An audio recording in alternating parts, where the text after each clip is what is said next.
Hello friends, welcome back to my YouTube channel. कैसे हैं आप सब? आई होप कि आप लोग अच्छे होंगे और साथ ही साथ अपना अपना पढ़ाई भी अच्छे तरीके से कर रहे होंगे।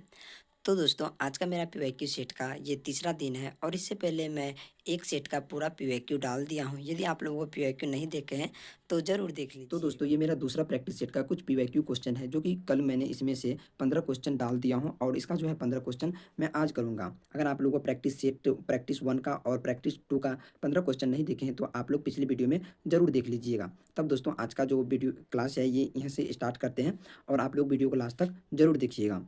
तो दोस्तों आज का जो पहला क्वेश्चन है वह है निम्नलिखित में से कौन-सा पर्यावरण अध्ययन पाठ्यक्रम के सुझावित प्रकरणों का उपप्रक्रम है?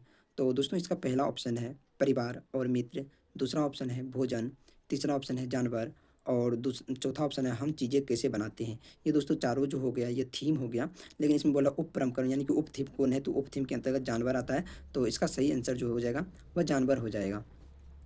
और दोस्तों आज का दूसरा क्वेश्चन है निम्नलिखित में से क्या पर्यावरण अध्ययन के शिक्षण के लिए वांछनीय गतिविधि है? तो इसका पहला ऑप्शन हो गया विभिन्न कक्षाओं के बहुसांस्कृतिक क्षेत्रों को संबोधित करना। दूसरा हो गया पर्यावरण अध्ययन की अवधारणाओं से संबंधित महत्वपूर्ण सूचनाओं को बच्चों बच्चों को देने के लिए प्रेरित करना। प्रेरित करना नहीं है, ये नेगेटिव वर्ड के अंतर्गत आता है, तो ये तो वैसे ही गलत हो जाएगा। और तीसरा ऑप्शन है पर्यावरण अध्ययन के 6 प्रकरणों का रेखीय आयोजन करना। रेखीय भी मतलब नेगेटिव के अंतर्गत आता है, तो ये भी लगभग नहीं होगा। और इसमें तो शुरू में ही केवल दिया हुआ, तो इसका जो सही आंसर हो जाएगा वह हो जाएगा ऑप्शन नंबर 1 विभिन्न कक्षाओं में बहुसांस्कृतिक क्षेत्रों से को संबोधित करना। और उसके बाद तीसरा क्वेश्चन है आज का निम्नलिखित में से क्या पर्यावरण अध्ययन में बच्चों के द्वारा ज्ञान की रचना में महत्वपूर्ण है? पहला ऑप्शन में बच्चों को सक्रिय भाग लेना, ये सही हो गया। दूसरा है बच्चों के समुदाय के सदस्य और तीसरा में पर्यावरण अध्ययन की पाठ्य पुस्तकें। चौथा ऑप्शन हो गया पर्यावरण अध्ययन की पाठ्य पुस्तक में दी गई व्याख्या और परिभाषा। परिभाषा जैसे ही आ जाएगा वह नेगेटिव में आता है, तो ये ऑप्शन गलत हो जाएगा। तो इसका जो सही ऑप्शन हो जाएगा वह हो जाएगा ए, बी और सी, यानी कि बच्चों को सक्रिय भाग लेना, बच्चों के समुदाय के सदस्य, पर्यावरण अध्ययन की पाठ्य पुस्तकें। और उसके बाद आज का जो दूसरा क्वेश्चन है बच्चों को पर्यावरण अध्ययन सीखने में प्रभावशाली तरीके से जोड़ा जा सकता है। पहला ऑप्शन हो गया वृत्तांत और दूसरा कहानियाँ और तीसरा ऑप्शन हो गया शिक्षक के द्वारा अवधारणाओं को प्रभावशाली व्याख्या। चौथा ऑप्शन में हो गया शिक्षण के द्वारा अवधारणाओं की प्रभावशाली प्रदर्शन और व्याख्या। प्रभावशाली प्रदर्शन नहीं करना है और शिक्षण के द्वारा अवधारणाओं को प्रभावशाली व्याख्या ये भी नहीं करना है, तो इसका जो सही ऑप्शन हो जाएगा वह वृत्तांत और कहानी। जैसे बच्चों को ज़्यादा बचपन में कहानी सुनना पसंद होता है, तो ये सब करेंगे तब बच्चे जो है आसानी से जुड़ पाएंगे। और आज का जो 10वां प्रश्न है पर्यावरण अध्ययन में शिल्पकला और चित्रकला को समूह में करने सीखने का बल दिया जाता है क्योंकि अ, ये थोड़ा बड़ा है तो सीधे इसका डायरेक्ट आंसर ही कर लेते हैं। तो इसका जो सही ऑप्शन हो जाएगा वह हो जाएगा समूह में सीखना, कक्षा में सामाजिक अंतःक्रिया को बेहतर करना। समाज यानी कि समाज में अंतःक्रिया को जो बेहतर करना है। और उसके बाद आज का 11वां प्रश्न है निम्नलिखित में से क्या पर्यावरण अध्ययन को सीखने का सबसे प्रभावशाली संसाधन है? पहला ऑप्शन में है परिवार के सदस्य, दूसरा समुदाय के सदस्य, समाचार पत्र और डी कक्षा। तो इसका जो सही ऑप्शन हो जाएगा सबसे पहले तो परिवार और सदस्य होगा, उसके बाद समुदाय यानी कि आसपास के लोग हो जाएगा और तो तीसरा सामाजिक पत्र हो जाएगा। तो इसका जो सही ऑप्शन हो जाएगा वह ए, बी और सी तीनों हो जाएगा। उसके बाद आज का 12वां प्रश्न है निम्नलिखित सीखने के कौन से सिद्धांत का पर्यावरण अध्ययन में अनुसरण होता है?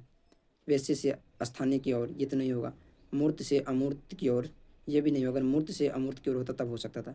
ज्ञात से अज्ञात की ओर, ज्ञात से अज्ञात की ओर नहीं, ज्ञात से अज्ञात की ओर। और डी ज्ञात से अज्ञात की, हाँ ज्ञात मतलब पहले आसान भाषा और उसके बाद कठिन भाषा, तो इसका सही ऑप्शन जो हो जाएगा वह डी हो जाएगा ज्ञात से अज्ञात की ओर। और आज का 13वां प्रश्न है निम्नलिखित में से कौन सा पर्यावरण अध्ययन में सीखने का रचनात्मक आकलन का साधन नहीं है?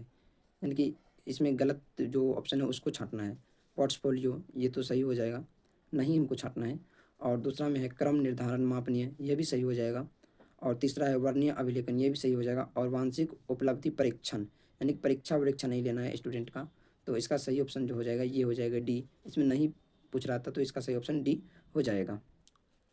और दोस्तों आज का 14वां प्रश्न हो गया, निम्नलिखित में से किसको पर्यावरण अध्ययन में बच्चों के आकलन में दूर करना चाहिए?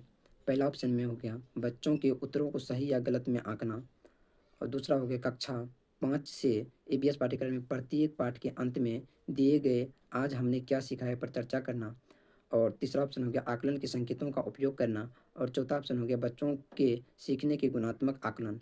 तो इसमें क्या बोल रहा है, पर्यावरण अध्ययन में बच्चों के आकलन को दूर करना चाहिए, बच्चों को जो उत्तरों को सही या गलत में आंकना नहीं चाहिए, तो इसका सही ऑप्शन ए हो जाएगा। जब आप पेडागोजी प्रश्न हल करिएगा तो उसके लिए जब आपको चारों ऑप्शन पढ़िएगा तभी आपको समझ में आएगा कि इसमें से चारों में से कौन सही आंसर है। तो उसके लिए आप लोग पेडागोजी को पूरा पढ़िएगा तब आपको अच्छे से मतलब समझ में आएगा जो सही आंसर इसका क्या होगा। तो आज का ये 15वां क्वेश्चन है, एक कक्षा 5 की शिक्षक एवं क्रियाकलाप का संचालन करता है जिसमें वह कक्षा के बच्चों से फर्श पर चीनी के कुछ दाने डालने को कहती है और उनको चींटियों के आने का इंतजार करने को कहती है। बच्चों को इस क्रियाकलाप में अर्थपूर्ण सीखने को मिल सकता है यदि शिक्षक, ये थोड़ा बड़ा है तो इसीलिए इसका मतलब पहले आंसर ही कर लेते हैं। तो इसका सही ऑप्शन जो हो जाएगा वो हो जाएगा बच्चों को क्रियाकलाप का अवलोकन, अनुभव साझा और उस पर चर्चा करने को प्रेरित करता है। इसका सही ऑप्शन सी हो जाएगा। और इसके बाद 16वां प्रश्न है, नीचे दिए गई सूची पर विचार कीजिए, यानी कि मिलान नहीं, निम्नलिखित निम्नलिखित इस सूची में निम्न में से कौन सा दूसरे से भिन्न है? जैसे कि कछुआ, घड़ियाँ, कौवा, बतख, मछली, इसमें से भिन्न कौन है? मछली, घड़ियाँ और कछुआ ये तीनों एक प्रजाति के अंतर्गत आते हैं और कौवा अलग है, तो इसका सही आंसर जो हो जाएगा वो कौवा हो जाएगा। और दोस्तों आज का 17वां प्रश्न है वह है मिलान चिन्ह करने वाला। तो ये आप लोग मतलब मिलान चिन्ह करते हैं। चलिए, पहला हांगकांग, यानी कि हांगकांग पकाया हुआ सांप जो है हांगकांग में खाया जाता है।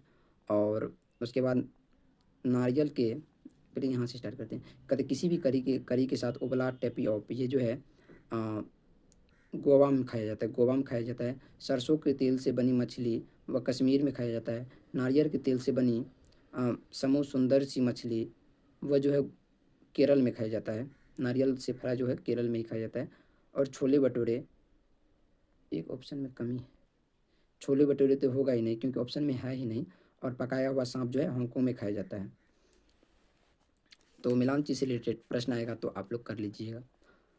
उसके बाद आज का 18वां प्रश्न है, नीचे दिए गए पक्षियों में कौन सी प्रजाति झटके में अपनी गर्दन आगे पीछे करती है? तो पहला ऑप्शन में उल्लू और कौवा, बसंत गोड़ी और मैना। तो झटके में जो अपने गर्दन आगे पीछे कर लेता है वो मैना कर लेता है। घरों के नीचे दिए गए विवरणों पर विचार कीजिए। पहला ऑप्शन में है राजस्थान में गांव के लोग मिट्टी के घरों जिनकी छतें कंक्रीटी झाड़ियों से होती है में रहते हैं, ये सही ऑप्शन हो जाएगा। मनाली में घर बांसों के खंभों पर बनाई जाती है, ये गलत हो जाएगा। लेह के पत्थर के 2 मंजिले घर बनाए जाते हैं, नीचे की मंजिल ज़रूरत का सामान और जानवरें रहता है। तो ए सही हो जाएगा और सी सही हो जाएगा, लेकिन बी गलत होगा। तो इसका सही ऑप्शन ए और सी हो जाएगा। और ये आज का लास्ट प्रश्न है, हाथियों के विषय में नीचे दिए गए कथनों पर विचार करिए। पहला ऑप्शन में है हाथियों बहुत कम आराम करते हैं, ये दिन में केवल 2 से 3 घंटे ही सोते हैं, ये सही है। एक बड़ा हाथी एक दिन में 200 किलोग्राम से अधिक पत्तियां और झाड़ियां खा सकती है, ये ऑप्शन गलत हो जाएगा। और इन्हें पानी और कीचड़ में खेलना बहुत भाता है, इससे इनके शरीर को ठंडक मिलता है, यह ऑप्शन सही हो जाएगा। और किसी हाथी के झुंड में सबसे बुजुर्ग हाथियाँ ही सभी फैसला लेते हैं, तो ये ऑप्शन सही हो जाएगा। तो ए, सी और डी जो है इसका ऑप्शन ये सही हो जाएगा। तो दोस्तों ये आज का लास्ट प्रश्न था। और आज आज और कल मिला करके यानी कि पिछले दिन मिला करके कुल 30 प्रश्न जो है सॉल्व हो गया, जो कि ये सेट 2019 का था और ये ईवीएस का है। तो आप लोग पिछले वाला भी सेट देख लीजिएगा और ये भी सेट देख लीजिएगा। और आप लोगों को ये वीडियो क्लास किस प्रकार लगता है आप लोग कमेंट करके ज़रूर बताइएगा। मिलते हैं एक और नए सेट के साथ अगले दिन, तब तक के लिए बाय और लाइक एंड सब्सक्राइब जरूर करिए।